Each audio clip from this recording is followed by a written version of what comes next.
बिस्मिल्लाहिर्रहमानिर्रहीम, अस्सलाम वालेकुम, good morning and welcome to morning with Jugal. Pakistan के बहुत से इलाकों में जैसे कि आप जानते हैं मौसम बदल रहा है। नहीं फिक्र ना करें, आपने वेदर न्यूज जो ना मौसम के जो नशरियात हैं या न्यूज के ऊपर नहीं ट्यून इन किया, लेकिन एक बात नोट करने वाली तो है कि जब हम डेली लाइफ की बात करते हैं और लाइफ की एक्टिविटीज की डिस्कशन करते हैं तो मौसम का बदलना भी इम्पोर्टेंट है।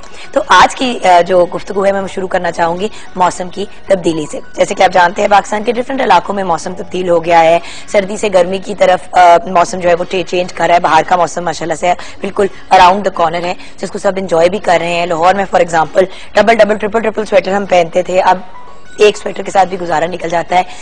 मैंने तो बाय द वे अपने लॉन के जोड़े भी बनवाने शुरू कर दिए, इंशाल्लाह नेक्स्ट वीक से वो पहनूंगी।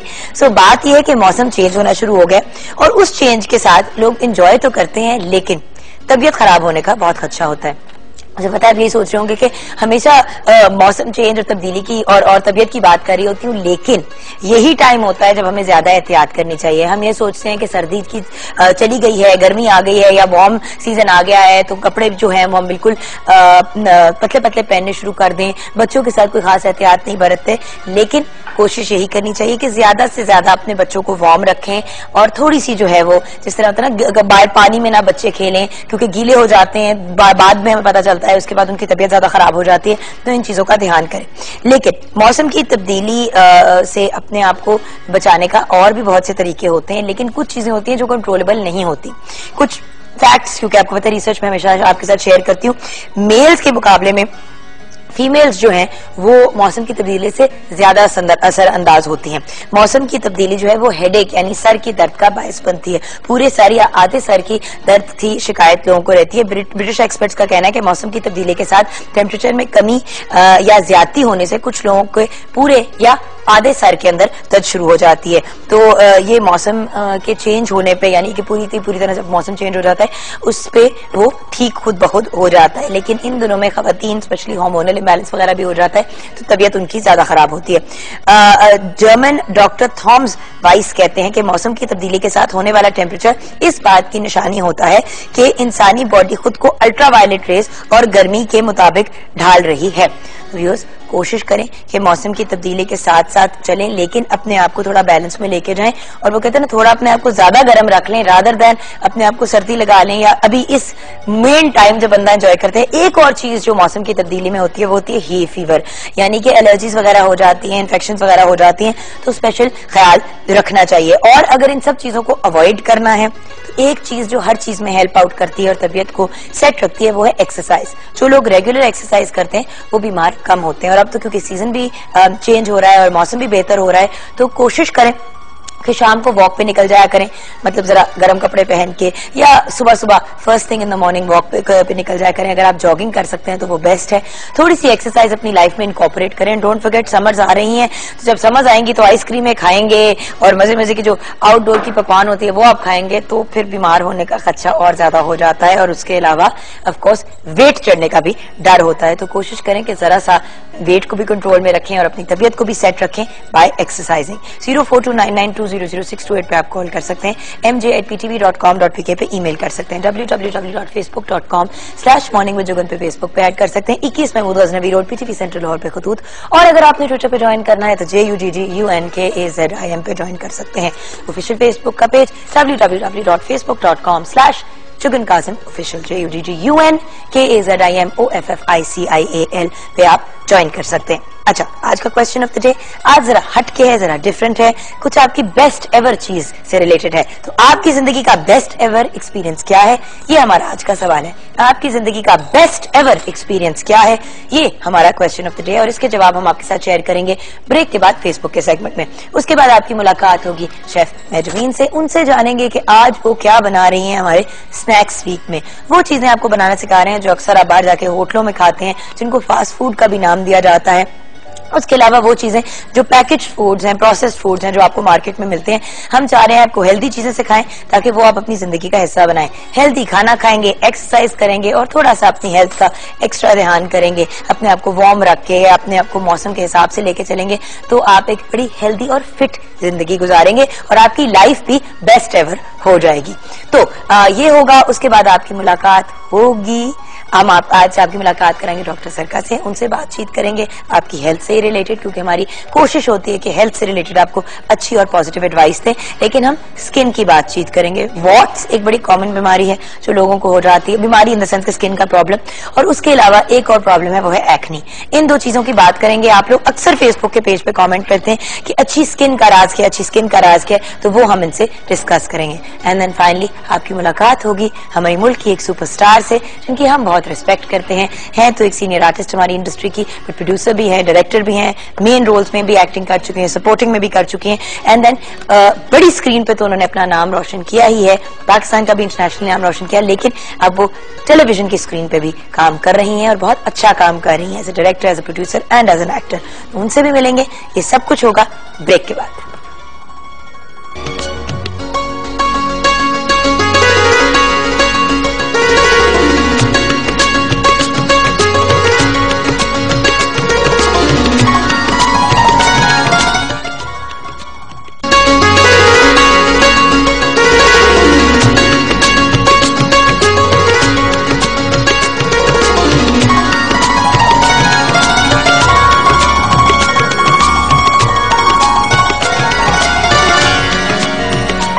आपकी जिंदगी का बेस्ट एवर एक्सपीरियंस क्या है, ये हमारा आज का सवाल है। और खुर्रम शहजाद का हमें कॉल आई है और उन्होंने हमारे साथ शेयर किया कि जब मैं नहाया था, उस पर हमने फिर फोन बंद कर दिया क्योंकि इसके बाद मजीद गुफ्तगू करने की गुंजाइश नहीं बनती। वैसे व्यूअर्स आप बड़ी नॉन सीरियस हैं, जब हम आप लोगों को कोई सवाल पूछते तो बड़े अजीब जवाब देते हैं।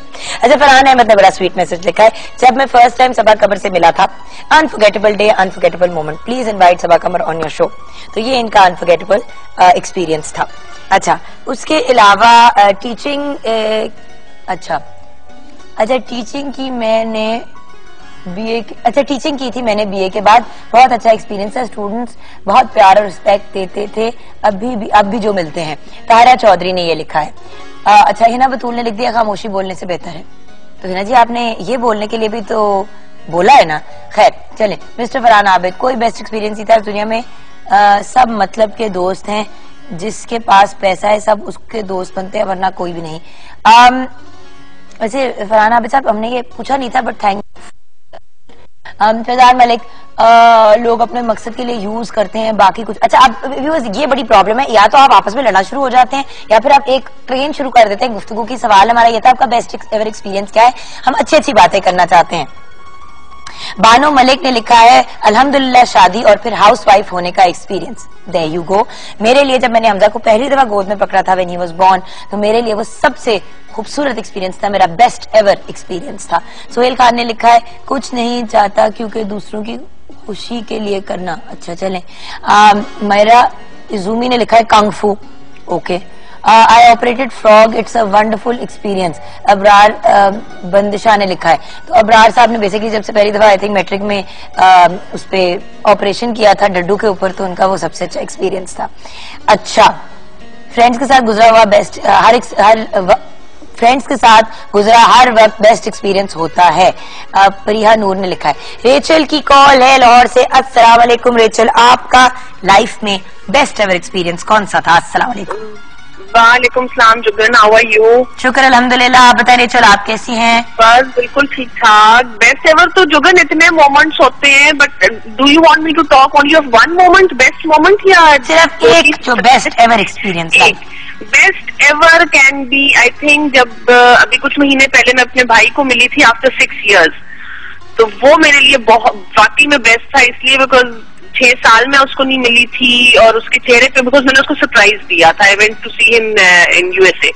तो वो जो था, मतलब 6 साल बाद में उसको देखा, उसके चेहरे पे जो एक्सप्रेशन था, और 2-3 दिन तक यू नो ही वाज तो इन टोटल डिसबिलीफ कि मैं वहां पे आ भी गई उसको मिलने और वो सारा। सो उस लिहाज से I think that was the best. But जाहिर और भी इतने ज्यादा है, बट आप कह रही हैं एक ही, तो ये बेस्ट एवर मेरे लिए था।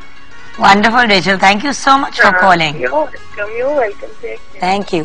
Okay, so वो उनकी लाइफ का बेस्ट एवर एक्सपीरियंस था।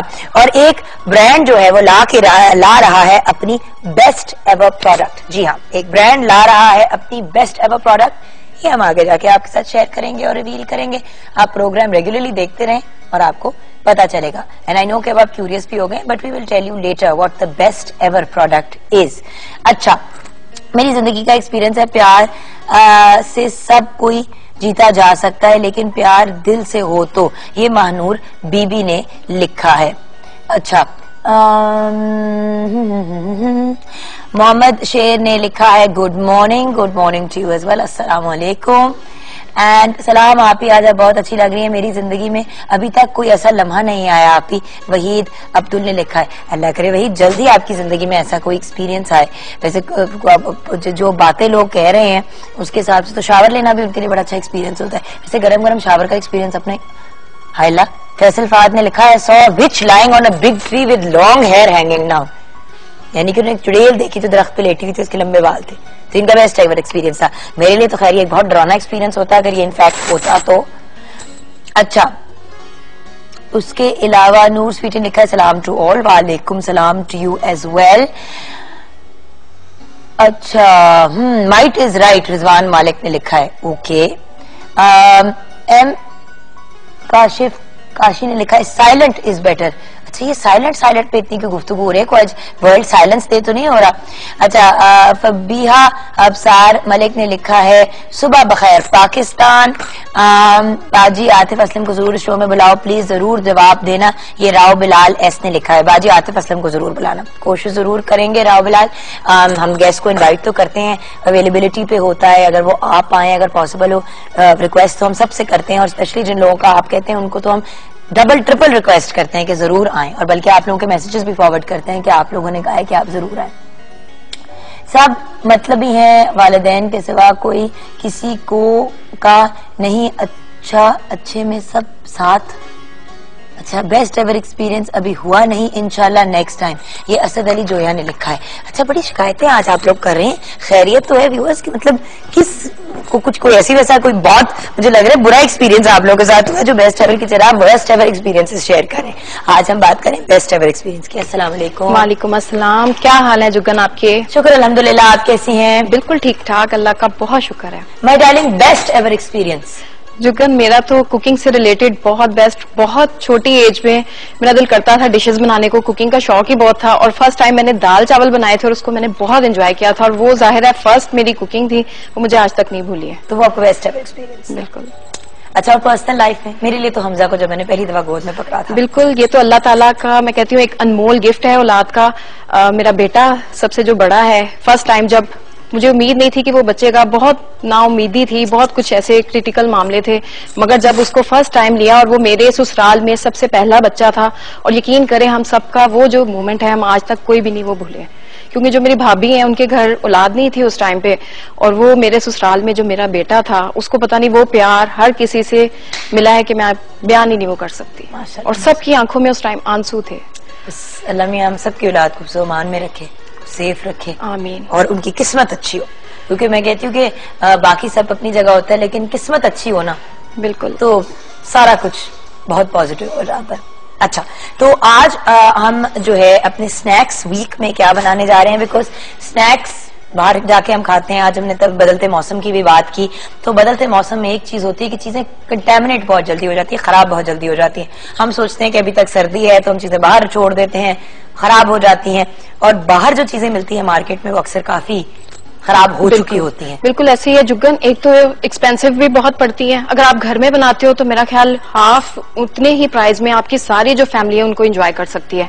आज हम जो बना रहे हैं क्लब सैंडविचेस हैं, उसके साथ हैं पोटैटो एंड चिकन कटलेट्स बनेंगे, और इसके साथ जाहिर है क्लब सैंडविचेस के साथ कोल स्लो ना हो तो वो तो बिल्कुल ही इनकम्प्लीट होगी हमारी डिश। ये हम 3 चीजें आज बनाएंगे। तो रेसिपीज क्लब सैंडविचेस बनाने के लिए चिकन बॉयल किया हुआ 2 कप हम लेंगे, उनको श्रेडिड कर लेंगे। उसके बाद म्योनीज इसमें 4 खाने के चम्मच है, क्रीम इसमें 2 चम्मच, नमक हाफ चाय का चम्मच है, काली मिर्च पिसी हुई हाफ चम्मच, मस्टर्ड पेस्ट 1 चम्मच, सैंडविच ब्रेड इसमें 1 लेंगे, उसके हम साइड्स रिमूव कर लेंगे, अंडे 5 अदद, टमाटर 3 अदद, खीरा इसमें खीरे हैं 2 अदद, और सलाद के पत्ते 1 गट्ठी।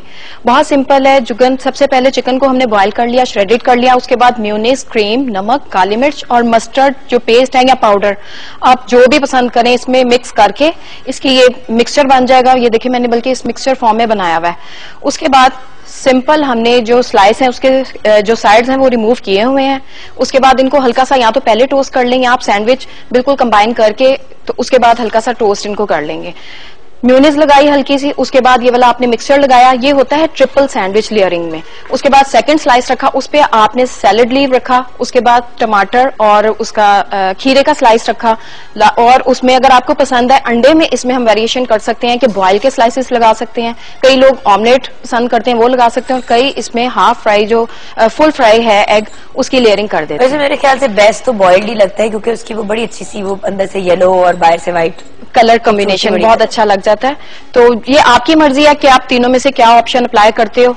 बाइंड किया, टूथपिक लगाया और इसको हल्का सा टोस्ट करके सर्व किया कोल्ड स्लो के साथ। कोल्ड स्लो भी वर्बली मैं बता देती हूँ क्योंकि उसकी रेसिपी नहीं, सेम यही जो मिक्सचर है म्यूनिस वाला, म्यूनिस क्रीम और उसमें नमक, काली मिर्च, हल्की सी आप मस्टर्ड पेस्ट डाल दें, उसके बाद एक गाजर आपने उसमें क्रश करके डाल दी, कद्दूकश कर, बिल्कुल, और उसके अलावा एक उसमें सेब आपने डाल दिया और थोड़ी सी बंद गोभी, और एंड पे इस पे 1 टेबल स्पून किशमिश का है वो मिक्स करेंगे और हमारा ये कोल्ड स्लो जो है वो रेडी हो जाएगा। और पता है कोल्ड स्लो तो वैसे ही बड़ा मजे का लगता है, बच्चे बड़ा एंजॉय करते हैं। फ्रेंच फ्राइज तो होते ही हैं, मगर आप थोड़ा सा सैलेड के फॉर्म में दें तो वेजिटेबल भी यानी बच्चे खा लेंगे, और फ्रूट भी देखें एप्पल भी उसमें चला गया। किशमिश की जगह आप अखरोट भी इसमें यूज कर सकते हैं। किशमिश और अखरोट दोनों भी जा सकते हैं। अच्छा, और कटलेट्स की रेसिपी? उस चिकन एंड पोटैटो कटलेट्स बनाने के लिए आलू इसमें 1 किलो बॉईल करके मैश कर लेंगे, उसके बाद चिकन इसमें है वो भी बॉईल करके श्रेडेड कर लेंगे, ½ kg है, नमक हस्बे जायका, काली मिर्च पिसी हुई आधी चाय का चम्मच, चिकन पाउडर 1 चम्मच है, हरी मिर्चें इसमें 4 अदद चॉप करके डालेंगे, हरा धनिया 2 खाने के चम्मच, अंडे कोटिंग के लिए 2 अदद है इसमें, और ऑयल हस्बे जरूरत फ्राई करने के लिए। बहुत सिंपल है, आलू आपने बॉईल किए, चिकन भी बॉयल है, मिक्स किया, नमक, काली मिर्च, चिकन पाउडर और उसके अलावा उसमें सब्ज मिर्चें चॉप करके डाल दी, हरा धनिया और मिक्स किया, उसके कटलेट्स की शेप बनाई, अंडे में डिप किया और फ्राई कर लिया। वेरी नाइस, बहुत सिंपल है। एंड बाय द वे अंडे में डिप करके आप उसके ऊपर अगर ब्रेड क्रम्स लगा दें, क्रिस्पी कोटिंग हो जाएगी, और इस फॉर्म में आप इसको फ्रीज भी कर सकते हो। एग्जैक्टली। और लोग अक्सर कहते हैं कि हमें समझ नहीं आती, मेहमान एकदम से आ जाते हैं तो फिर डब्बा मंगाना पड़ता है मार्केट से किसी न किसी चीज का। कटलेट्स बना लें, शामी कबाब बना के रख लें, समोसे भी आप लोगों को बनाने सिखाए हैं। ये 4-6 चीजें अगर आप फ्रीज कर दें, बल्कि मीठे समोसे भी होते हैं, तो अगर आपको वैरायटी चाहिए कि कुछ मीठा भी हो और कुछ नमकीन भी हो, ये सब चीजें बड़ी आसानी से बन जाती हैं। सूजी का हलवा बनाएं और उसके अंदर थोड़े से मेवे डाल के उसका आप बड़े आराम से उसको जरा ड्राई फॉर्म में उसको डालें रोल पट्टी के अंदर और समोसे बन जाते हैं। सो बात यह कि मीठा, नमकीन, ये सब चीजें पॉसिबल है बनानी। Make them, freeze them, use them जब आपका जी चाहे, बट कोशिश करें कि महीने 1.5 के अंदर अंदर यूटिलाइज कर खत्म कर लें। अच्छा, अपना बिजनेस करने की ख्वाहिश अपने दिलों में रखने वाले पढ़े लिखे नौजवान अपना बिजनेस प्लान तैयार करना शुरू कर सकते हैं, क्योंकि प्राइम मिनिस्टर मियां नवाज शरीफ ने नौजवानों के लिए youth business loan scheme launch कर दी है। इस स्कीम से लाखों नौजवान फायदा उठा पाएंगे और हर नौजवान फायदा उठा पाएगा। 20 लाख तक का लोन एक वक्त पे आप हासिल कर सकते हैं। 100 अरब की रकम इस लोन स्कीम के लिए अलग की गई है। कर्जा देने के लिए पढ़े लिखे नौजवानों को तरजीह दी जाएगी। उसके अलावा स्कीम के लिए 50% कोटा खवातीन के लिए, 4% जो है वो माजूरों के लिए, और 5% कोटा जो है वो शोधा की फैमिलीज के लिए रखा गया है। कर्जे के लिए नौजवान की उम्र जो है वो 21 से 45 साल होनी चाहिए, 21 to 45। कर्जे की वापसी की मुद्दत 7 साल है। पहले मरहले में आप नेशनल बैंक और फर्स्ट वुमेन्स बैंक से राब्ता कर सकते हैं। बैंक्स को स्पेशल ऑर्डर जारी किया गया है कि 15 दिनों के अंदर अंदर इस लोन को प्रोसेस कर दें। लोन के लिए लाजमी नहीं कि आप सिर्फ बेरोजगार हो, अगर आप जॉब भी कर रहे हैं लेकिन आपके पास कोई अच्छा बिजनेस प्लान है, उसको बनाएं, उसको पुट फॉरवर्ड करें, उसको कंसिडर किया जाएगा।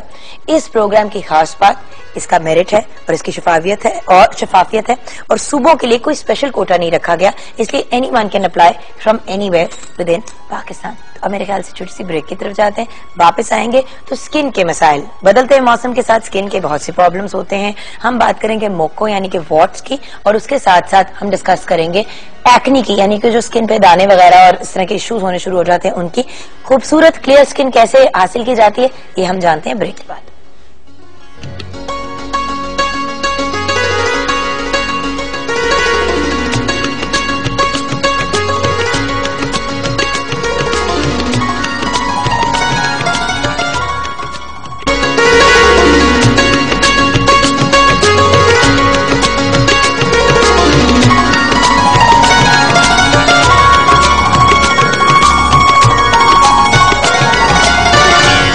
Welcome back from the break viewers. जैसे कि मैंने आपसे कमिट किया था, डॉक्टर जरका हमारे साथ हैं और हम उनसे जानेंगे उनकी तो खूबसूरती का राज जानेंगे ही, लेकिन वो हर किसी को इतना खूबसूरत कैसे बना देती हैं या उनकी खूबसूरती को मजीद और इंक्रीज कैसे कर देती हैं?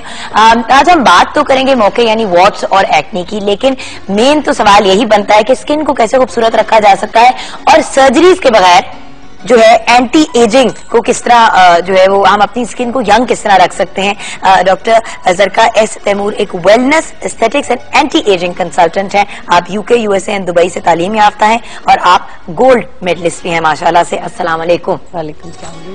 अच्छा डॉक्टर साहब, सबसे पहले तो एक बड़ा डिलेमा है हर किसी की लाइफ में कि अपनी स्किन को यंग कैसे रखना है, खूबसूरत कैसे रहना है, सर्जरियां नहीं करनी तो वो कैसे करें, उसकी तरफ आएंगे जरूर to the end of our segment. लेकिन सबसे पहले ये मोके या वॉट्स होते क्या है? मोके और वॉट्स की बड़ी कॉमन सी चीज है और ये अमूमन बच्चों को और यंग जो लोग होते हैं बिलो 20 या अप टू 25 उन लोगों को होते हैं। बेसिकली एक वायरल कंडीशन होती है जिसमें छूत से लगता है, एक आदमी से दूसरे आदमी को लगता है और इसमें वायरस जब ग्रो करता है तो वो फिर एक पहले बम्प बनाता है, उसके बाद वो पूरा एक वो गोल सी चीज बन जाती है। मुख्तलिफ किस्म के वॉट्स होते हैं, कुछ फ्लैट होते हैं, कुछ गोल होते हैं, कुछ कील मानंद होते हैं। तो और इनकी खासियत ये है कि ये आपको चंद महीनों में या चंद हफ्तों में एक बनता है, फिर उससे दूसरा बनता है और विद इन 2-3 मंथ्स काफी सारे बन सकते हैं। लेकिन अच्छी बात ये होती है कि अगर आप इनका इलाज ना भी करें तो भी ये खुद एट सम पॉइंट 2-1 साल के बाद गिर जाते हैं। लेकिन अमूमन वो इतने क्योंकि मुंह पे हाथों पे होते हैं तो इसलिए हम चाहते हैं कि उनका इलाज कर लिया जाए क्योंकि वो बुरे लगते हैं। इनमें से इनका जो पॉजिटिव वायरस होता है उसका नाम होता है ह्यूमन पैपिलोमा वायरस और इसकी लेकिन 100 वेराइटीज हैं। तो आपको एक हो जाए उससे इम्यूनिटी डेवलप हो जाती है, लेकिन उसके बाद दोबारा भी हो सकता है, दोबारा से इन्फेक्शन से। तो वॉट में स्किन टैग में क्या फर्क है? स्किन टैग तो एक चीज है जो उम्र के साथ बनती है, यूजुअली जरा लेटर बनती है, 20-25 साल के बाद बनते हैं और वो देख के आपको पता चल जाता है। स्किन टैग्स तो पतले पतले होते हैं और वो जिस तरह एक चीज लटक रही होती है स्किन स्लिम जी। और यूजुअली वॉट्स जो होते हैं वो उभरे हुए होते हैं, लेकिन जैसे मैंने आपसे कहा फ्लैट वॉट्स भी होते हैं, तो वो देख के वी कैन टेल। और दूसरा फिर जो उनकी हिस्ट्री होती है, स्किन टैग्स जो होते हैं वो आपको यूजुअली सर्टन अगर एक जगह पे मिलेंगे तो दूसरी जगह पे भी मिलेंगे। वॉट्स अमूमन एक ही जगह पे ज्यादा हो जाते हैं उसी जगह में। सो स्किन वॉट्स का ये है। और इसके अलावा इम्पोर्टेंट चीज ये है कि आपको इसकी प्रिवेंशन कैसे करें आप। अच्छा, अवॉइड कैसे करें और फिर ऑफकोर्स अगर हो जाए तो क्या करना चाहिए? तो पहले बताते हैं कि अब जानते हैं कि अवॉइड कैसे करें। अवॉइड तो देखिए इम्यूनिटी डेवलप होनी होती है तो आप कम से कम, क्योंकि ये एक तो हाथ स्किन कांटेक्ट से होते हैं और उसमें यह है कि अगर आपकी स्किन टूटी भी हो किसी तरह से, जो लोग नेल बाइटिंग करते हैं उनकी स्किन डैमेज्ड होती है, they can get watts more easily. और दूसरा ये कि स्विमिंग वगैरह से भी तो हो जाते हैं। स्विमिंग, तौलिए से, मैट से, कपड़े, ऐसे कपड़े जो एक आदमी इस्तेमाल करता है फिर दूसरा आदमी इस्तेमाल करता है उनसे होते हैं। मेटालिक या शीशे की चीजों से नहीं होते, जिस तरह लोग कहते हैं ना नॉब से हो जाते, नॉब से नहीं होते बिकॉज वहां पे वायरस रह नहीं सकता। वायरस को रहने के लिए, जिंदा रहने के लिए थोड़ी सी मॉइस्चर चाहिए होती है, थोड़ी सी वार्मथ चाहिए होती है। तो वो अमूमन ये जो तौलिए और ये जो बाथ मैट्स होते हैं उनमें रहता है। So you have to be careful there. अच्छा, अब ये तो प्रिवेंशन हो गई। उसके अलावा जैसे कि अब कहीं अगर आप जा रहे हैं, स्विमिंग के लिए भी जा रहे हैं, तो अपने तौलिए को खुद ले रहे हैं। बिल्कुल, क्योंकि किसी को मैंने देखा था कि उनके पाँव के ऊपर वॉट्स बहुत हो गए थे, तो जब मैंने पूछा कि क्या हुआ तो उन्होंने कहा कि उनको उनके डर्मेटोलॉजिस्ट ने ये बताया कि स्विमिंग बड़ी रेगुलरली करते हैं, तो जब नंगे पाँव आप खड़े होते हैं शावर में, क्योंकि वो जगह कॉन्स्टेंटली वेट और मॉइस्ट ही होती है, तो वहां पे भी वहां से कुछ इस टाइप की कोई चीज होगी, कट शट लगा हुआ होगा। अब हो गए कुछ, आप कह रही है कि 2-2.5 साल में जाते हैं, बट 2-2.5 साल कौन इंतजार करे? बिल्कुल। तो how do we get rid of that? There are number of ways. पहले तो मेडिकल तरीके हैं जिनमें कि एक लोशन मिलता है, वो हम लिख के देते हैं, उसको आप नेल पॉलिश की तरह उस पर डेली लगाते हैं तो वो खुद ही झड़ जाते हैं फिर कुछ अरसे बाद। अगर वो कोई ना कराए, उसके अलावा हम लिक्विड नाइट्रोजन से उसको जला देते हैं, वो थोड़ा सा तकलीफ दे होता है, तो अब लेजर से भी हम उसको जला देते हैं। और अगर बड़ा हो तो उसको सर्जिकली भी रिमूव किया जा सकता है। फिर होम्योपैथिक इलाज भी होता है। सो मतलब बेसिकली अगर आप अपनी इम्यूनिटी को इम्प्रूव कर लेते हैं, होते उन लोगों को हैं जो या तो बच्चे होते हैं कम उम्र के जिनकी इम्यूनिटी नहीं होती, या ऐसे लोग जो या तो कैंसर हो या ऐसी उनको तकलीफ हो जिससे उनकी इम्यूनिटी लो हो, उन लोगों को वार्ड्स होते हैं। दूसरा एक बड़ा इंपॉर्टेंट एस्पेक्ट है सेक्सुअल ट्रांसमिशन का, तो उसके लिए you have to be careful as well. अच्छा, now let's come towards acne.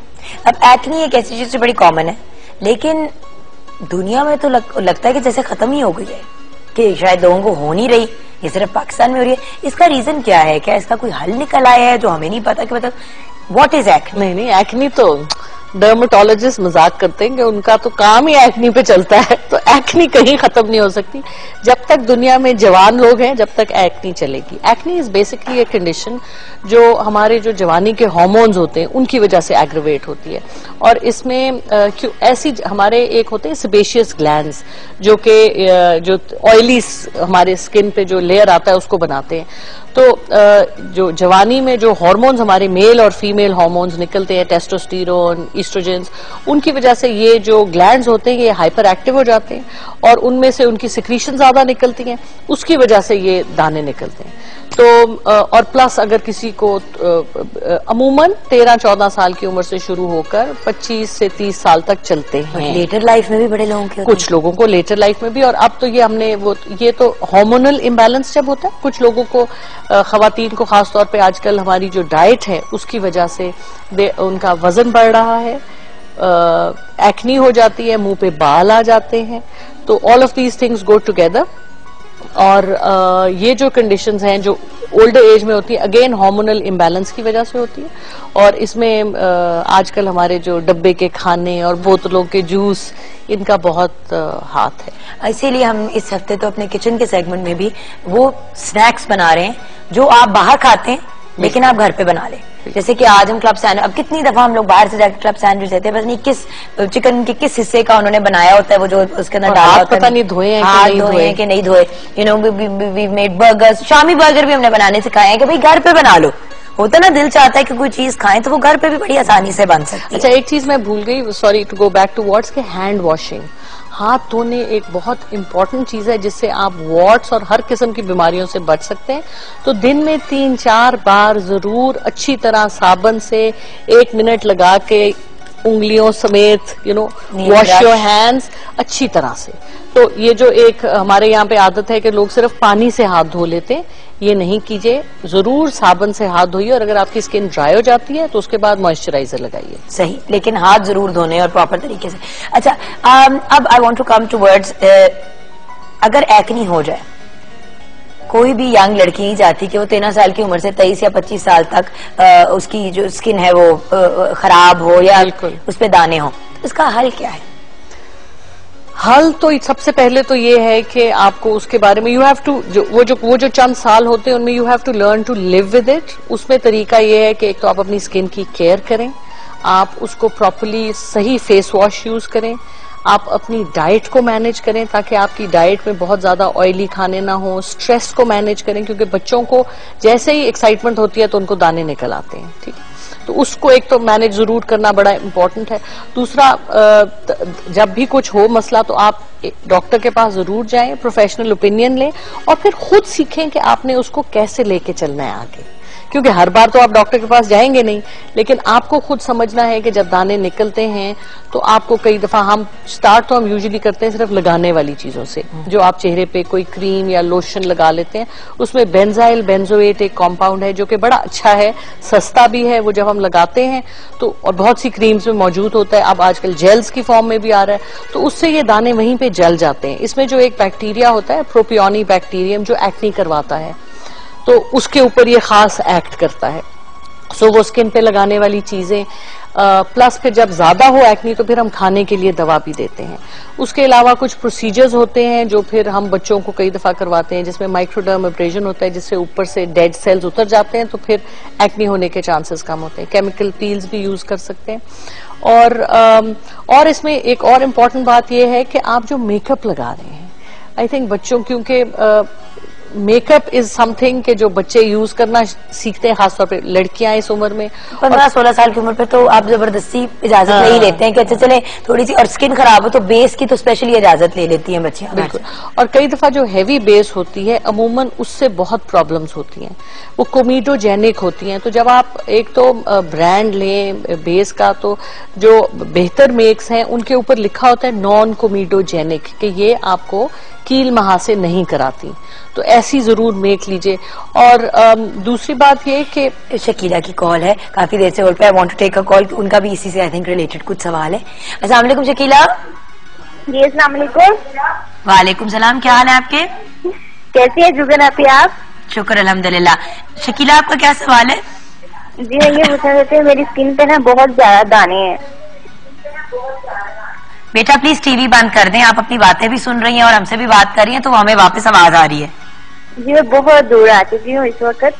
Thank you. अच्छा, तो मैं ये आपसे पूछना चाहती हूँ, मेरी स्किन पे बहुत ज्यादा दाने और ऑयली भी बहुत ज्यादा है और कलर भी जो है ना वो ब्लैक हो जाता है स्किन का।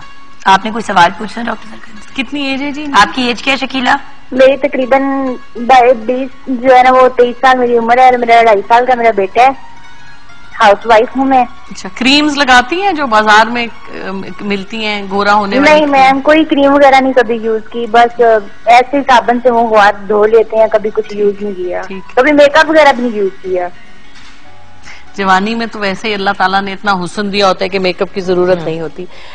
शकीला, एक तो ये है कि आप घरेलू टोटके मैं आपको बता सकती हूँ जो आप घर पे यूज कर सकती हैं। एक तो ये कि मुंह बेसन से धोने से बड़े अच्छे रिजल्ट्स आते हैं। लीमू से अगर फेस को वॉश करें वो भी इनको बड़े अच्छे रिजल्ट्स देगा, थोड़ी ब्राइटनेस आ जाएगी और ऑयल इनका कम हो जाएगा जो दाने हैं।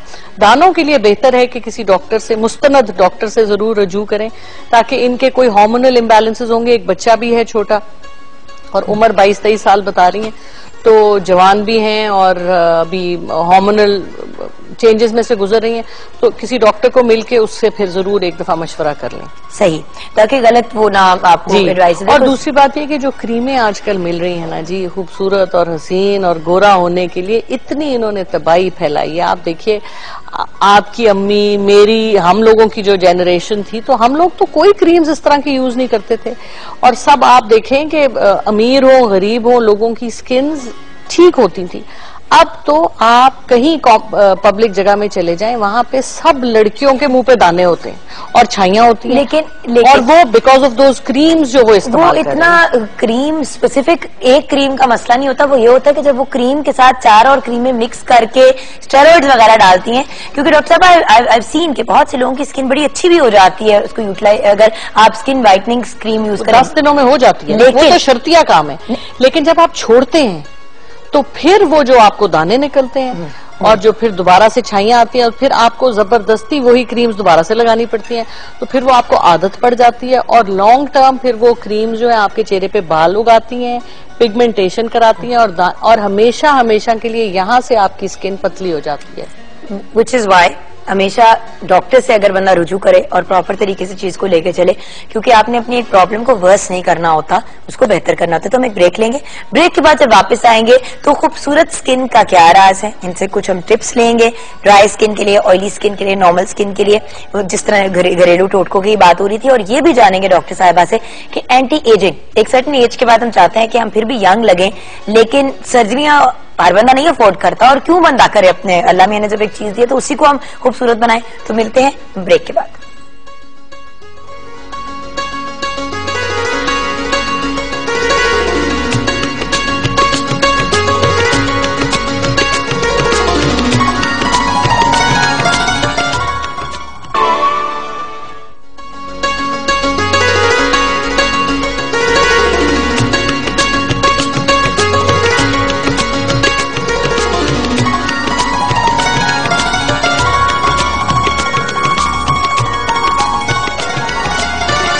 Welcome back from the break viewers. आपकी कॉल्स भी आ रही हैं, मैसेजेस भी आ रहे हैं। आप भी जानना चाहते हैं कि खूबसूरत स्किन का राज क्या है, तो डॉक्टर सरका हमें बता दें कि खूबसूरत स्किन का राज है क्या।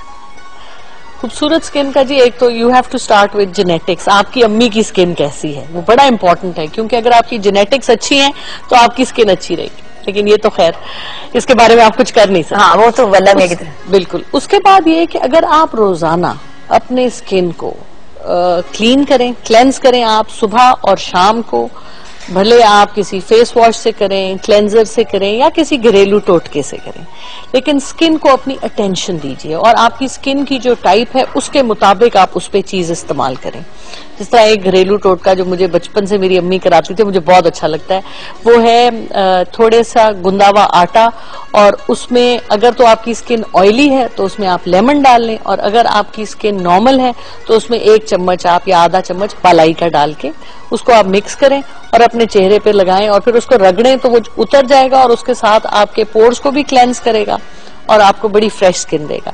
तो दिस इज अ वेरी, ये आप दिन के बिगिनिंग में या एंड पे। अच्छा, अब मेरी स्किन ड्राई है, मैं कर सकती हूँ? आप बिल्कुल कर सकती हैं। आप मिल्क के साथ करें, मिल्क के साथ या मलाई के साथ, दोनों में से किसी एक चीज के साथ। एक तो ये हो गया, एक तो ये हो गया। फिर अगेन एक और मतलब स्किन को आपने अटेंशन देनी है और अपने आप को थोड़ी सी मोहब्बत करनी है। शीशे में 5 मिनट अपने आप को दीजिए, फेस को मसाज कीजिए। आपको ये पता होना चाहिए कि फेस की मसाज के स्ट्रोक्स क्या होते हैं, यहाँ से ऊपर, इधर से कैसे आपने करना है, माथे के ऊपर तो और गर्दन के ऊपर। ये नहीं है स्किन। हाँ नहीं, बदतमीजी से, प्यार से, बदतमीजी। यही मैंने देखा ना, लोग क्रीम वाले ऐसे करके, और मैं कहती हूँ ऊपर की तरफ ऐसे करके, और आपने इस एरिया को बड़ा आंखों का। अच्छा, आंखों का बंदा क्या करे? मैं भी नोटिस कर रही हूँ कि हल्की हल्की मेरी यहाँ पे लाइंस आना शुरू हो गई, मेरी टेंशन होनी शुरू हो गई है। बिल्कुल। तो मसाज एंड देन अच्छी, आप कोई अच्छी क्वालिटी की, देखिए फर्क ये होता है, अभी हम पहले भी क्रीम्स की बात कर रहे थे, जो मल्टीनेशनल कंपनीज होती हैं जिन्होंने अपनी रिसर्च और डेवलपमेंट में पैसे लगाए होते हैं, तो वो कभी आपको कोई मुजिर चीज नहीं देंगी, क्योंकि उनकी रेप्यूटेशन, जो उनकी साख है, वो उसमें आती है। तो आप क्रीम प्लीज अच्छी कंपनी की लें, जिसकी पीछे से कोई बैकग्राउंड हो, मल्टीनेशनल हो, और वो आपके साथ सिर्फ लोकल कोई वो जो परात में बनी हुई क्रीम है ना, मेहरबानी से प्लीज वो ना आप लें। तो आप कह रही हैं कि अगर स्किन वाइटनिंग की भी क्रीम हो तो जरूर इस्तेमाल करें, लेकिन प्रॉपर किसी कंपनी की जिसने रिसर्च की हुई, और वो जो एस्टेब्लिश नाम है वो तो हम जानते हैं। बिल्कुल। और सनब्लॉक जी, व्हाइटनिंग के लिए बेहतरीन क्रीम सनब्लॉक है। सनब्लॉक में SPF 30 से ऊपर होना चाहिए, और ये याद रखना है कि जो हमारे घर की लाइट्स हैं, इनके अंदर भी UVA होती है। UVA वो सनलाइट है जो एजिंग कराती है। It causes all these lines. So अगर आप, और सनब्लॉक आप जब एक दफा लगाते हैं, अंधेरे में बैठे रहो, अंधेरे में बैठे रहो तो बड़े जबरदस्त रहते हैं। आप वो जिस्म का वो हिस्सा देखें जिसके ऊपर कपड़े होते हैं, देखिए स्किन कितनी यंग होती है। तो UVA जो है, UVA से बचाव के लिए हर 3 घंटे के बाद आप सनब्लॉक लगाइए, और हम तो ये कहते हैं कि बेस्ट व्हाइटनिंग क्रीम सनब्लॉक है। हर 3 घंटे के बाद आप लगाएं, और आप देखिए, और ऐसा सनब्लॉक जो आपको सूट करे, तो आपको बड़े अच्छे रिजल्ट्स आएंगे। और घरेलू टोटका फिर एक और बता देती हूँ कि गले हुए केले खराब जो हुए होते हैं ना, थोड़ा सा गला हुआ केला ले लें, इतना सा, उसके बीच में आधा चम्मच शहद मिलाएं, उसको मिक्स करें, और वो चेहरे पे मिडिल ऑफ द डे, शाम को पार्टी पे जाना है आपने 4 बजे या 5 बजे, तो 2-3 बजे आप ये पहले तैयार होने से पहले आप लगाएं, उसको मिक्स करें, चेहरे पे मास्क की तरह वो लग जाएगा। 5-7 मिनट दें, जब आप उतारेंगे तो जबरदस्त ग्लो होगी आपके चेहरे पे, यू विल लव इट। मैं तो सारे केले को गिलाना लगी, सर से लेके पांव तक अपना केला और शहद लगाने लगी हूँ। सो ये बड़ा अच्छा। तो ये कि स्किन की बेसिकली डेली केयर बहुत जरूरी है, सफाई, क्लेंजिंग, और फिर साथ उसकी थोड़ी बहुत मसाज। अब जैसे हमारी उम्र बढ़ती है तो आप देखते हैं एंटी एजिंग क्रीम्स में कुछ ऐसे कॉम्पाउंड्स होते हैं जो हमें यंग रखते हैं। उनमें क्या कॉम्पाउंड्स होते हैं? एक तो रेटिनॉल होती है जो लाइंस की फॉर्मेशन को कम करती है, स्किन को ऊपर से उतारती है, और जो नए प्रोसीजर्स निकले हैं, जो इतनी सारी मशीन्स हैं, वो इन चीजों को फटाफट करा देती हैं, जिसमें के लेजर्स हैं, माइक्रोडर्मेब्रेशन है एज अ बिगिनिंग, अब बहुत से टाइटनिंग के प्रोसीजर्स हैं, वो आपकी स्किन को, अब ये सारी चीजें नॉन सर्जिकल हैं, और इनका ये इसीलिए बनी है क्योंकि सर्जरी कौन कराना चाहता है? अब मेरे जैसा, आप तो मीडिया में हैं, बट आम लोग क्यों, why would we get surgery? लेकिन मीडिया में भी कराते हो तो अजीब आपकी ये वाली शक्ल आ जाती है, अजीब सी ना, कुछ समझ ही नहीं आती कि बड़ा मजा आता है, मैं हंस रही है लड़की के रो रही है। बिल्कुल ठीक है, तो नेचुरल होना चाहिए। अब तो दुनिया में ये जो वो जो बोटॉक्स्ड फेस है ना, ये जो हम यहाँ पे कई दफा देखते हैं कि वो एक मास्क लाइक फेस हो जाता है, और एक होंठ मोटा, दूसरा होंठ पतला, एक आईब्रो ऊपर एक नीचे, सबको पता किस किस की बात हो रही है। तो this is out, it is, ये इसी तरह है जिस तरह आप गंदे से कपड़े पहन के आ जाएं। अगर आप बोटॉक्स फिलर, सब मुझे भी हुआ है, लेकिन ये कि आप एक एक रीजनेबल अमाउंट से कराएं जो नेचुरल लगे। That is the bottom line कि जो भी आप काम करवाएं वो नेचुरल लगे। और लेजर्स और ये चीजें आप करवा सकते हैं और उनके बड़े अच्छे रिजल्ट्स हैं। 1 साल में 1 दफा करा लें, 6 महीने में 1 दफा करा लें, that kind of thing. Doctor साहब थैंक यू सो मच। आप जब आती हैं बातें इतनी होती है, भरमार होता है बातों का और प्रॉब्लम ही होती है कि वो कंप्लीट नहीं हो पाती। बट वी विल इंशाल्लाह again ask you on the show and then continue our conversation और मजीद और आपसे टोटके लेंगे। बल्कि will even show you maybe next time how to make stuff, ताकि आप घर पे कर सके। हर बंदा नहीं अफोर्ड करता महंगी महंगी चीजें और वो नहीं पहुंच सकते डॉक्टर साहबा तक, तो हम आपको थोड़ा सा और भी गाइड करेंगे। Thank you so much ma'am. Thank you जी, वाज अ प्लेजर। व्यूअर्स छोटी सी ब्रेक लेंगे, ब्रेक के बाद जब वापस आएंगे our naturally gorgeous superstar will join us, but after a break.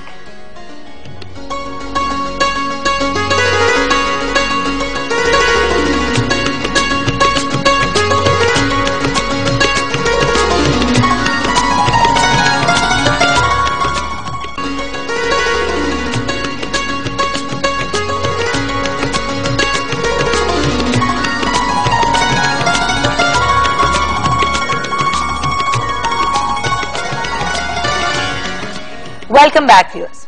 Like I told you, program के शुरू में भी और बीच में भी मैं अनाउंस करती हूँ, आज हमारे साथ एक ट्रू सुपरस्टार हैं। फैन तो आप सब हैं ही इनके, लेकिन एक तो होता है ना कि आप किसी के काम के फैन हो और एक होता है कि आप किसी की पर्सनालिटी के फैन हो। मैं तो खैर इनकी पर्सनालिटी के फैन हूँ। जितना लव, रिस्पेक्ट और रिगार्ड ये देती हैं किसी को भी, whether it is the pair, it's a junior, it's a senior, it's unbelievable. मुट्ठी भर चावल, निकाह, खिलौना, तड़प, सोसाइटी गर्ल, इश्क इश्क, महल, मेरे सपनों का, नाम मेरे बदनाम एंड वेरियस अदर मूवीज। अगर हम हिसाब लगाने की कोशिश करें तो एज अ हीरोइन 150 मूवीज ने काम कर चुकी हैं। As director she has directed over 80 films. अब आप सोच रहे होंगे मैं किन की बात कर रही हूँ, जाके देखते हैं।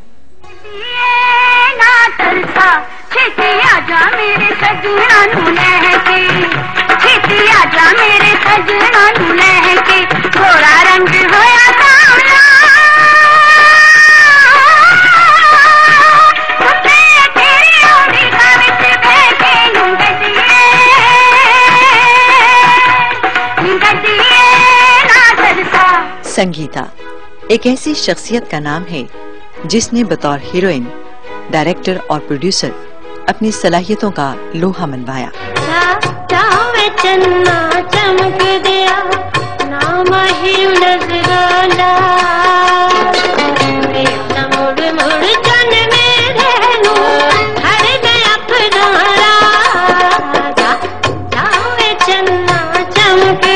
जब फिल्मों में हीरोइन आई तो अपने हुस्न और अदाकारी से लोगों को अपना मद्दाह किया। अपने जमाने के मशहूर हीरो शाहिद, मोहम्मद अली, मुनव्वर ज़रीफ और वहीद मुराद के मुकाबिल काम किया।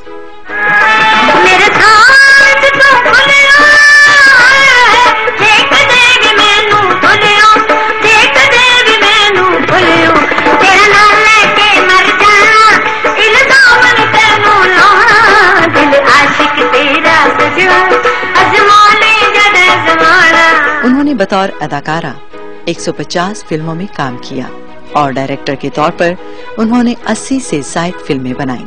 बतौर हिदायतकारा उनकी पहली फिल्म सोसाइटी गर्ल थी। चुप हो जा मुन्ना, चुप हो जा।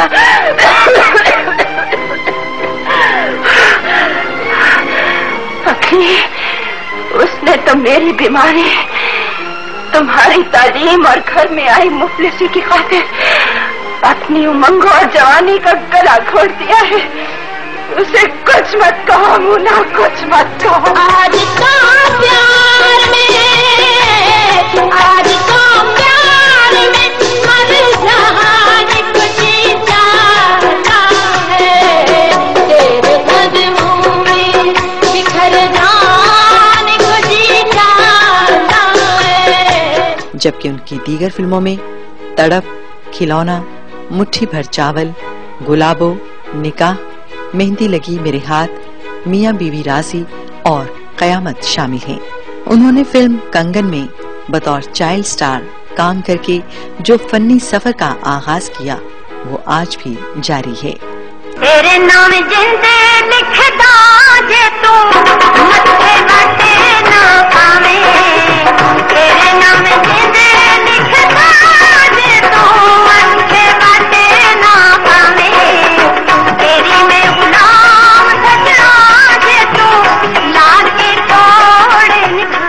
एब्सोल्युटली गॉर्जियस एवरग्रीन संगीता जी, अस्सलाम वालेकुम। वालेकुम अस्सलाम। क्या सुबह सुबह याद दिला दी। मतलब वो तो ना कि आप लुकिंग एट द पैकेज, मैं उससे ज्यादा संगीता जी के एक्सप्रेशंस को देख रही थी, कोई इतनी एक मुस्कुराहट थी, एक नॉस्टैल्जिया था, और फिर आप कराची की हो गई। मैंने कहा शुरू में ही इनसे गिला करूं, हम सब बहुत नाराज हैं लाहौर में आपसे, आप कराची की क्यों हो गई हैं? कराची की हो गई हैं या कुछ दोनों जगह की हैं? लाहौर कराची दोनों जगह की। गीता जी, इतना वक्त कराची में आजकल आपका गुजर रहा है, मतलब प्लेज में ही, प्रोडक्शन डायरेक्शन क्या कर रही हैं आप कराची में? एक्टिंग कर रही हूँ फिलहाल, और डायरेक्शन वगैरह तो अभी बिल्कुल छोड़ी हुई है, टेंशन नहीं लेने का। नहीं लेने का। और अब मैं ऑब्वियसली कोई बात नहीं रिवील करना चाहती जो हमारी आपस में हुई है, तो जो आप खुद बताना चाहें आप जरूर बताएं। लेकिन संगीता जी, कुछ मतलब 2-3 साल पहले जब मेरी आपसे हमारी फोन पे गप लग जाती थी, तो आप कुछ डायरेक्ट और प्रोड्यूस भी कर रही थी प्लेस, फिर एकदम से आपने कम्प्लीटली टोटल एक्टिंग की तरफ तवज्जो दे दी, तो उसका कोई स्पेशल रीजन? मैंने बनाए 3-4 सीरियल बनाए, उसमें काफी मुट्ठी भर चावल बड़ा हिट गया, हुलारे लाखों में एक, बहुत लोगों ने पसंद किया।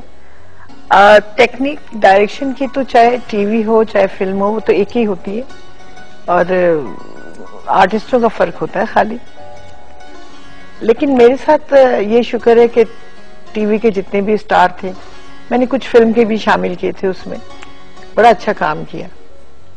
और अब जब वो बिल्कुल नए नए भी आ गए हैं, तो मैं कुछ चीजें गलत भी होती हैं तो मैं चुप करके वॉच करती हूँ, फिर आराम से एक जुमला बोल देती हूँ, अगलों को समझ आ जाती है। समझ भी आती है, तबीयत भी साफ हो जाती है। अच्छा संगीता जी, अब ये बात हो ही रही है, तो एज अ डायरेक्टर आपके साथ जिन लोगों ने भी काम किया, एडमायर भी आपको किया, रिस्पेक्ट भी बहुत किया, एज अ प्रोड्यूसर हमेशा कहा कि जी कहने से पहले ही संगीता जी पेमेंट कर देती हैं, मतलब ये सब चीजें तो है, लेकिन आप पे एक इल्जाम जरूर लगाया गया कि आप स्ट्रिक्ट बहुत ज्यादा हैं, इसके बारे में? मैं काम के मामले में स्ट्रिक्ट हूँ।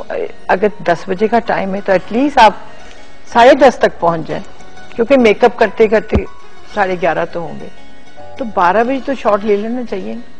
ये तो नहीं कि 2 बजे शॉट लें, तो वो चीज मुझे इतनी एलर्जिक है कि जो लेट आए बस मेरी मीटर घूम जाता, बस फिर उसकी खैर नहीं।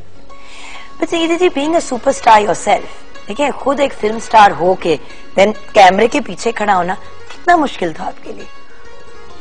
कैमरे के पीछे खड़ा होना जो है ना, वो मेरा शौक। ओके। मुझे बहुत अच्छा लगता है मैं डायरेक्शन करूं, और जो मेरे जहन में तख्लीकी बातें होती वो मैं स्क्रीन पे ले आती हूँ। और एक्टिंग तो लोगों के गुलाम होते हैं, जो उन्होंने कहा वही करना है, तो इसमें बहुत फर्क है जमीन आसमान का। मैं जब पहली फिल्म सोसाइटी गर्ल डायरेक्ट की थी, और उसके बाद सिर्फ डायरेक्शन ही करती रही। And it was a controversial film. बहुत मुश्किल फिल्म थी, और उस जमाने के लिए तो बहुत बोल्ड फिल्म थी। लोगों ने सोचा था पता नहीं अंदर क्या क्या होगा, लेकिन अंदर एक कहानी थी, और वो इतनी मतलब लोगों ने असर लिया उसका, तो बड़ी औरतें आई उस फिल्म पे, और एक औरत की कहानी थी उसके अंदर कि औरतों को क्या क्या मुश्किलें पेश आती हैं। लोगों ने बड़ा पसंद की वो चीज, और सुपरहिट फिल्म गई। फिर इश्क इश्क, मेहंदी लगी मेरे हाथ, फिर तो सिलसिला चलता रही। मतलब ये मैं स्टाइल नहीं बनाया कि डायरेक्शन में एक स्टाइल था ना, जैसे कि एक डायरेक्टर का ये स्टाइल है वो लव स्टोरी बनाते हैं या ये कर।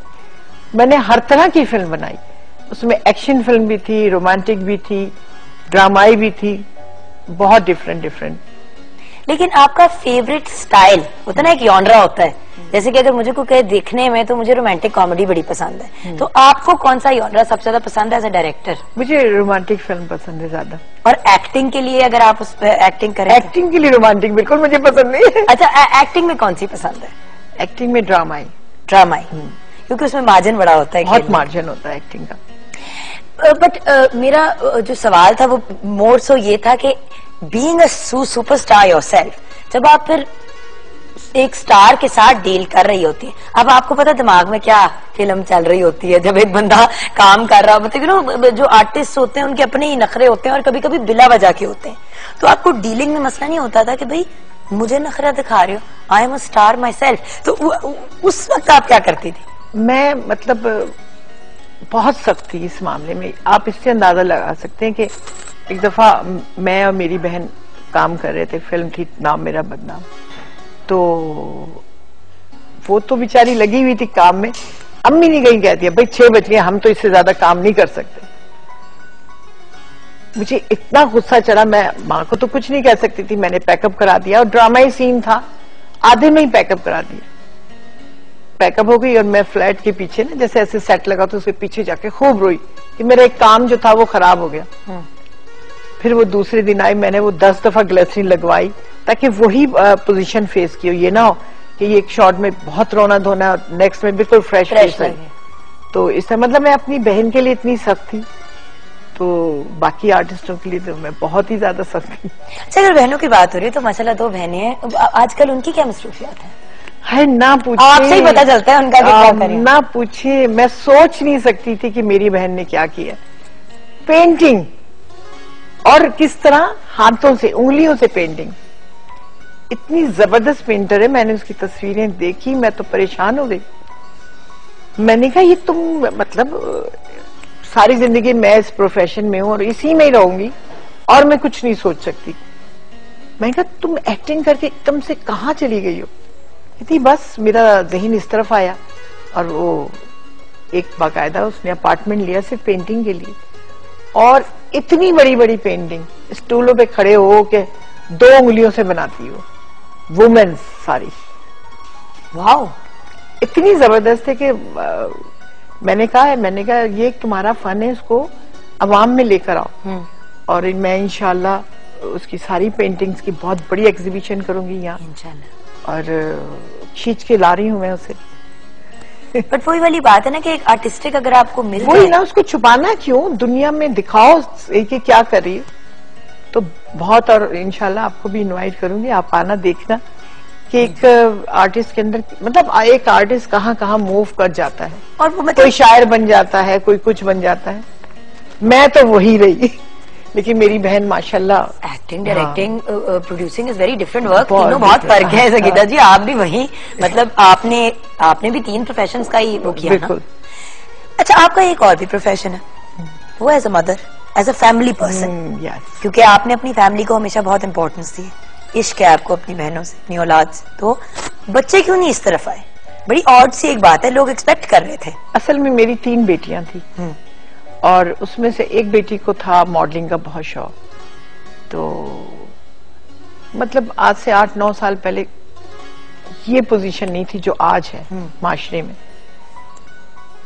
पहले हमारे दौर में तो फिल्म के लोगों को इतना बुरा समझा जाता था कि मिल लेंगे, तस्वीरें खिंचा लेंगे, लेकिन किराए पे घर नहीं मिलते थे। आप ये सोचे, बाय द वे आज भी नहीं मिलते। अच्छा संगीता जी, आज भी नहीं मिलते, क्योंकि मेरी एक जानने वाली है जो डायरेक्टली भी मीडिया से कनेक्टेड नहीं है, वो प्रोडक्शन का काम करती है लड़की। जब उससे पूछा आप करती क्या है, तो उसने कहा जी मैं प्रोडक्शन में काम करती हूँ, टेलीविजन। वो समझे कि बड़ी इज्जत मिलेगी, सारी बात डन थी। उन्होंने कहा जी हम कल साइन करेंगे, आप कल आइएगा। उन्होंने फोन करके रियल एस्टेट वाले को कह दिया कि जी हमने ऐसी खवातीन को घर नहीं देना। अब आप सोचें कि कितना ज़हन बैकवर्ड है ऐसे लोगों का। बहुत मुझे गुस्सा चढ़ता है ऐसे लोगों को। तो रिश्ता तो फिर बहुत दूर की बात होती थी उस वक्त के बच्ची को। हाँ कैसे? तो मैंने कहा नहीं बेटा, हाँ अगर मेरा बेटा होता तो मैं जरूर लेकर आती, लेकिन मेरी बेटियों के जो बेटे हैं मेरे नवासे, इंशाल्लाह जिंदगी रही तो उनको जरूर लाऊंगी इंशाल्लाह। एक तो बहुत ही जबरदस्त है, वो है 5-6 साल का, और वो सलमान खान की कोई नकलें उतारता है, वैसे ही डायलॉग, वैसे ही डांस। कहता नानू मुझे ले चले ना अपने साथ। हाँ मैं सदके, बहुत प्यारा है वो। अपने लिए वक्त कैसे निकालती है संगीता जी? बिकॉज आप कह तो रही हैं कि आप चिल कर रही हैं, लेकिन माशाल्लाह जितने आपके ड्रामे ऑन एयर है जरा मुश्किल लग रहा है कि आप चिल कर रही हैं। तो मैं भी एज डायरेक्टर प्रोड्यूसर चिल कर रही हैं, लेकिन एज एक्टर तो बिल्कुल भी नहीं कर रही। तो फैमिली के लिए किस तरह टाइम निकालती है? फैमिली के लिए मेरी बड़ी बेटी और उसके 2-3 बच्चे वहां पर हैं। 2 की तो मैंने जल्द से जल्द शादी कर दी। एक तो मुझे ज़हनी तौर पे ये सुकून होता है कि बच्ची जवान हो तो फौरन उसकी शादी कर दी जाए।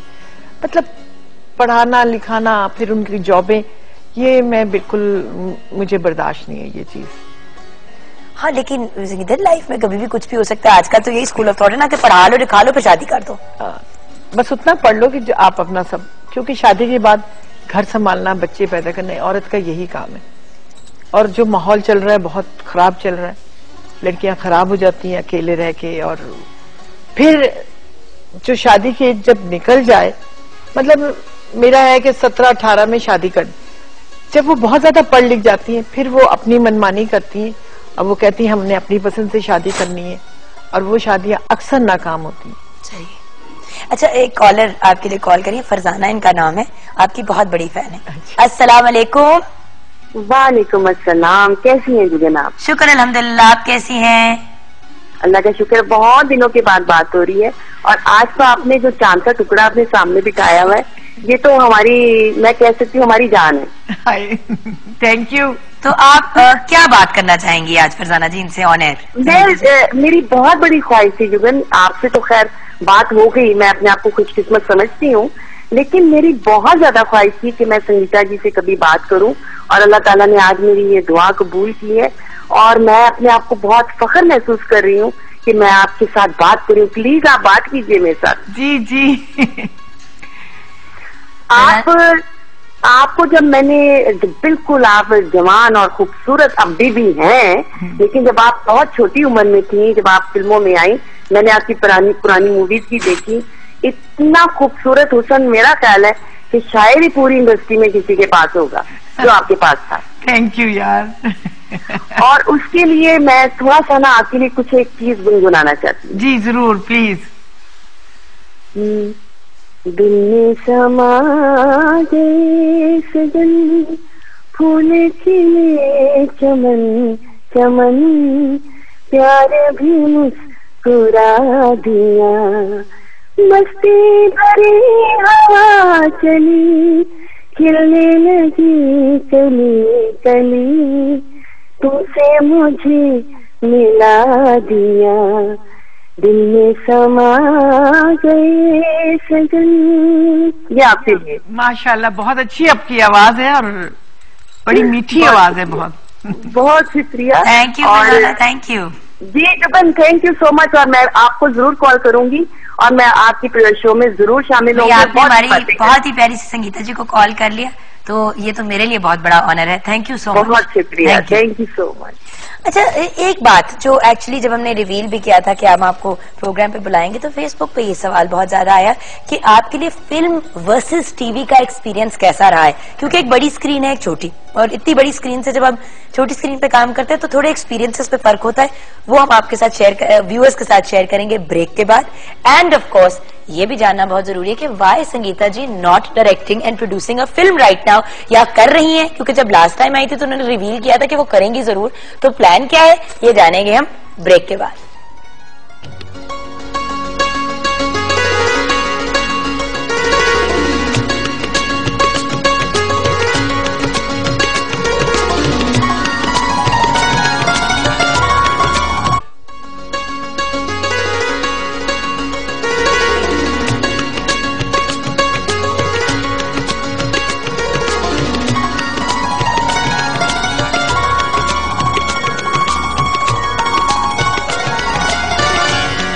Welcome back from the break. By much popular demand request आई है इधर उधर से कि जी संगीता जी किसी पूछे कि फलां बंदे और फलां बंदे के बारे में उनका क्या ओपिनियन है। तो हमने इजाजत लेके कुछ नाम लिखे हैं, कुछ क्या वो तो 11 नाम तो यहीं पे आ गए हैं कि एक एक लाइन में उन्होंने बताना है उनका ओपिनियन क्या है। लेकिन इसकी तरफ हम आएंगे। ब्रेक से पहले हमने एक कमिटमेंट की थी कि क्या संगीता जी खुद आप कोई मूवी बनाने जा रही हैं, प्रोड्यूस करने जा रही हैं, या खुद किसी में एक्टिंग कर रही हैं? कुछ वादे किए थे आपने? नहीं, फिल्म तो जरूर बनाऊंगी इंशाल्लाह, 2014 में ही बनाऊंगी। थोड़ा सा 2-3 महीने जरा बहुत सारे काम है, उसको समेट लूं फिर बनाऊंगी, क्योंकि फिल्म के लिए ज़हन का खाली होना बहुत जरूरी है। तो एक बात जो हम देख रहे हैं आजकल कि ना कोई स्कूल्स तो बड़े हैं जिधर आप जाके एक्टिंग सीख सकते हैं, डायरेक्शन सीख सकते हैं, प्रॉपर प्रोडक्शन का काम कोई नहीं सिखा रहा। और बात यह है कि बच्चे फिल्में बना लेते हैं और आपको बड़ी दफा पैनल्स पे बुलाया जाता है कि आइए जी देखिए अपना ओपिनियन दे शॉर्ट फिल्म्स पे। और जो हम ब्रेक में बात कर रहे थे, प्लीज जरा अगर आप उसके ऊपर अपना ओपिनियन दें। ये बना कर तो लेते हैं सारा कुछ, फिर फिल्में नहीं बनाते ये बच्चे। असल में उनको ये नहीं पता कि मतलब फिल्म तो बनाना बड़ा आसान है, आप छोटे कैमरे पे भी बना सकते हैं। बात असल है कमर्शियल फिल्म की कि आप कमर्शियल फिल्म बनाएं, उसको रिलीज करें, जाहिर है लोग तो देखने आएंगे, तो आप जो पैसा लगाए वो वापस भी तो लाए ना। बिजनेस तो इसी को कहते हैं। शौक पूरा करना है तो बेशक आप 1 अरब रुपया लगा दें अपनी मर्जी की शौक की फिल्में बनाते जाएं, रखते जाएं डब्बों में। फिल्म एक बिजनेस है बहुत बड़ा।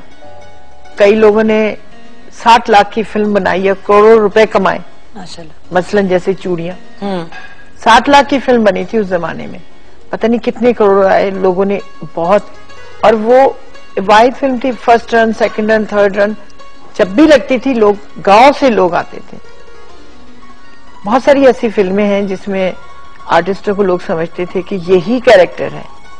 हीर रांझा जब लगी तो गांव से बैलों में बैठ के, बैलगाड़ी होती है उसमें बैठ के फैमिली की फैमिलियां आई, तो वो यही कहती थी कि ये हीर है, ये रांझा है, और उनके ज़हनों में बस के ये चीज। तो फिल्म इतनी हकीकत से करीब होनी चाहिए, और इसके लिए आर्टिस्ट भी, मतलब हम लोग जब काम करते थे एक फिल्म के अंदर तो हमें कुछ पता नहीं होता। आजकल तो आर्टिस्टों के लिए बहुत सारी है ना, कमर्शियल शोज हैं, शोज चल रहे हैं, टीवी चल रहा है, इंटरव्यू है, मॉर्निंग शो है, दिस एंड दैट, बहुत सारी लॉन्च हो रही है तो वहां पर मुंह दिखा दे पैसे देंगे। अब नहीं है, मतलब ये सब, ये था हमारे दौर में, ये नहीं था।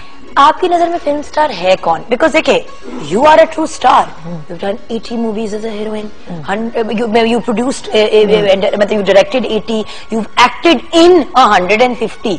मतलब लोग तो एक हाथ को नहीं टप पाते, एक हाथ। आपकी नजर में वो who is a film star? ठीक है, फिल्म स्टार वो है, न्यूज आए, अच्छे वे में आए। और हमने जब फिल्मों में काम करते थे कभी बाजारों की शक्ल नहीं देखी थी, इस तरह आम नहीं फिरते थे, जाते थे तो बुर्का उड़ के जाते थे कि एक उंगली भी ना कोई देख सके। अब आप हर जगह फिर रहे हैं, लोग कह रहे हैं वो जा रही है, वो जा रही है, तो वो फिल्म कैसे देखने के लिए आएगा? वो तो वैसे ही आम देख लेता उसको।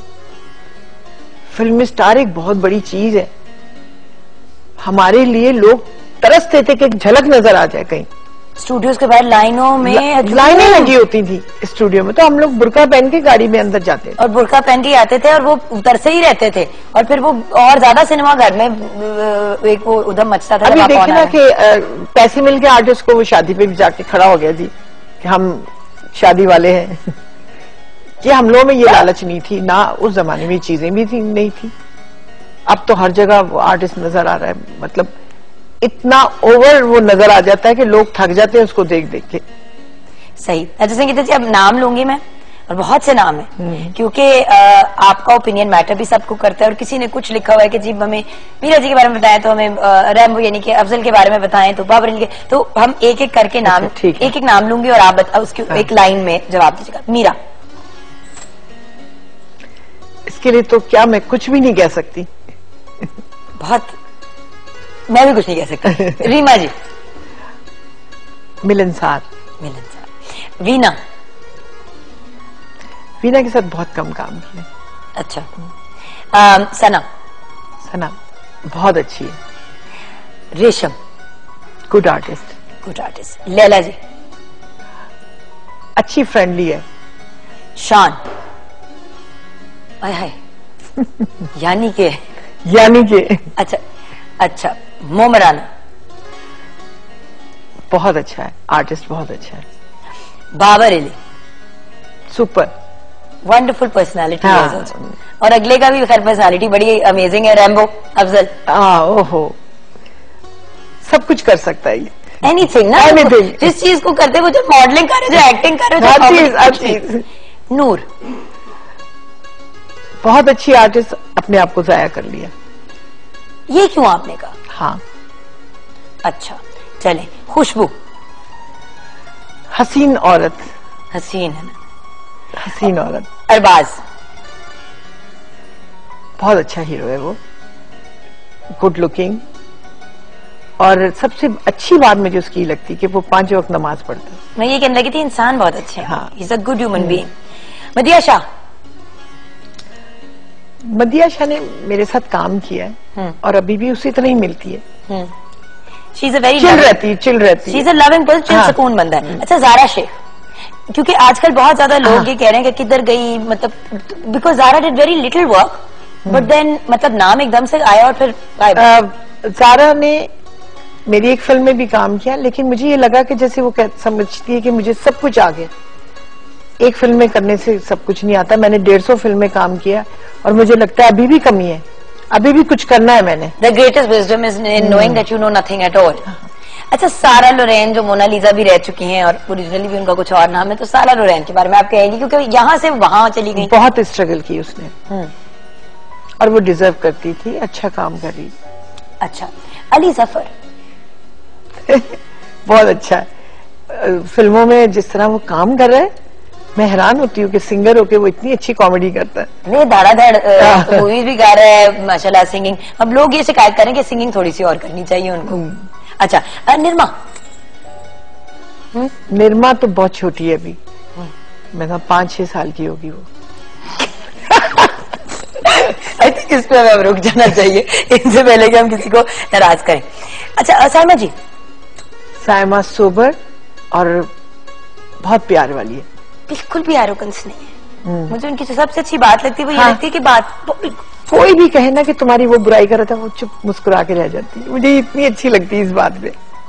अच्छा, आपकी अपनी फेवरेट, अगर आपको कहे कि who is your favourite artist, male and female, आपको जिन्होंने इंस्पायर किया या जिनकी तरह आपकी ख्वाहिश थी कि यू नो? रेशम बहुत अच्छी, बोले ना तो बहुत अच्छी आर्टिस्ट है, लेकिन जब वो बोलती है ना इतना तेज बोलती है, क्योंकि जो स्ट्रक्चर है, जो उसका, मैं समझती हूँ कि वो अगर बहुत आहिस्ता और सॉफ्ट बोले तो बहुत ही खूबसूरत लगे, जितनी है उससे ज्यादा अच्छी लगे वो। खैर, मेरी तो जान बसती है रेशम के अंदर, बिकॉज उसने एज ए ह्यूमन बीइंग उसको कहते हैं खुली डुली औरत। खुली डुली औरत है, मगर एक बात तो है कि पूरी इंडस्ट्री में अगर सखी, गिविंग, लविंग, तो रेशम से बढ़ के मुझे कोई नहीं मिला। पूरी इंडस्ट्री में वो बहुत अच्छी लगती है। She's an amazing। अच्छा, बॉयज में Momir Rana as an artist, as a artist, as a man, जहां मिलेगा इस कदर प्यार से कि मैं बता ही नहीं सकती। आपको कोई कितनी मुझे शिकायत हो, गिलाओ, सब खत्म हो जाता है। हाँ, लेकिन आपको कोई किस तरह किसी और तरह मिल सकता है? At the end of the day you are in control of the industry madam. तो हम एक छोटी सी ब्रेक लेंगे, ब्रेक के बाद जब वापस आएंगे तो जो चाहा क्या वो पा लिया। एक जो होता ना, एक अपनी जब करियर पे बंदा नजर डालता है, तो क्या संगीता जी ने जो ख्वाहिश की वो पा लिया, या अभी भी कुछ ऐसी ख्वाहिशें हैं जो पूरी करनी है? ब्रेक के बाद।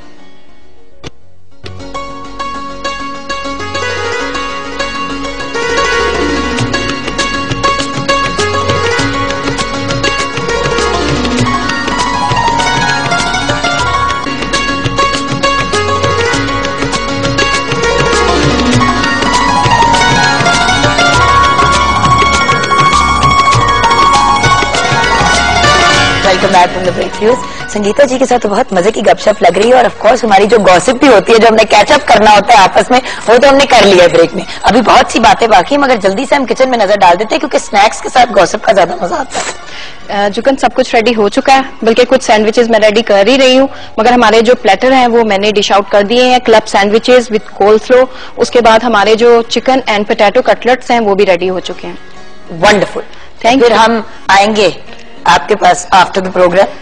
ओके। अच्छा जी, संगीता जी, बहुत से आर्टिस्ट को आपने लॉन्च किया, जो ख्वाहिश की वो पाया, उसकी तरफ आना है, बट उससे पहले जो इतने आपने आर्टिस्ट लॉन्च किए, बेस्ट एक्सपीरियंस लॉन्च करने का वो जो होता है ना, कि जिनको देख के फिर आप कहती हैं, जिससे यू ऑलमोस्ट फील कि आपने उनका करियर बना दिया ना, वो आपके क्रेडिट को जाती है चीज, और जिनके साथ इतना अच्छा एक्सपीरियंस नहीं रहा, लेट डाउन हुई। शफकत चीमा मेरी एक फिल्म थी, उसमें एक सीन के लिए आए थे, तो उसने बड़ा अच्छा सीन किया।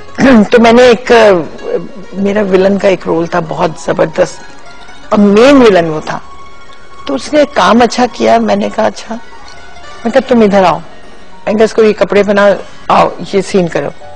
उसने किया तो वंडरफुल, बिल्कुल कोई कमी नहीं थी।